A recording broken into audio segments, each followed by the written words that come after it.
Hubert Scott Payne took over Supermarine, winning the Schneider Trophy for seaplanes 3 times before selling the company and buying the Hythe boatyard. His intention of using aeroplane technology to transform it into one of the most modern mass-production boat-building yards in the world was only reinforced by the fire of 1931, which destroyed all the existing boats. The foreshore and Mudland was first leased to William Richards by the Lord of the Manor of Dibdin in 1765.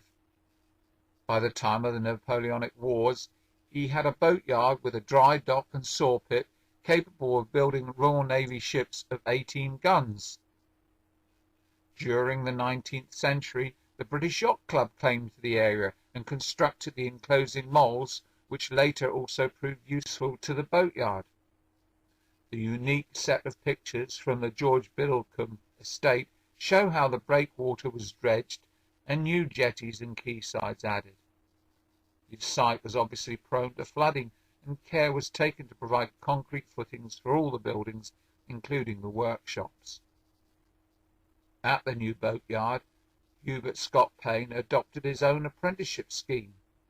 Beforehand, there were no prospects for workers other than labouring or following in father's footsteps, but under his scheme employees served a 3-month trial period, and if you proved capable, you were given a 7-year apprenticeship. All you needed to qualify were 2 good references.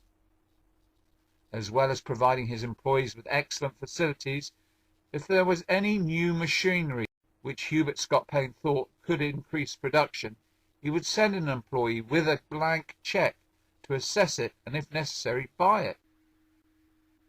The boat shop was like most departments at the yard, spotless, with boats at all different stages and sectioned off by white lines.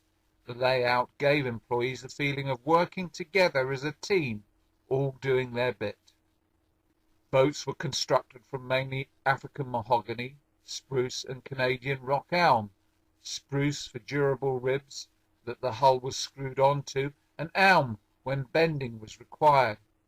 A high level of production was maintained at the boatyard by purpose-built jigs. As well as the anti-aircraft machine gun emplacement, there was a voluntary Home Guard commando unit formed jointly with Imperial Airways next door. In the photos, the damage caused by enemy bombing is obvious, and the role of the Home Guard unit in the case of invasion was to sabotage the boatyard.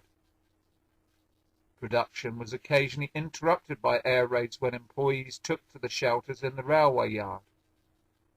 However, at least once a week there would be a lunchtime entertainment in the canteen called Workers' Playtime, and popular music like Run, Rabbit and Hang Out the Washing was sometimes played over the public address system.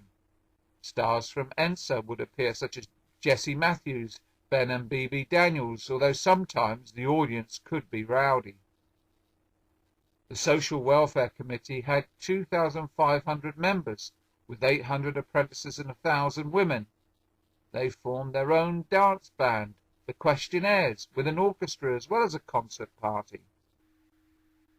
Since the closure after the war, ex-employees have enjoyed a number of extremely successful reunions, although the boatyard is now reclaimed with housing where it once stood.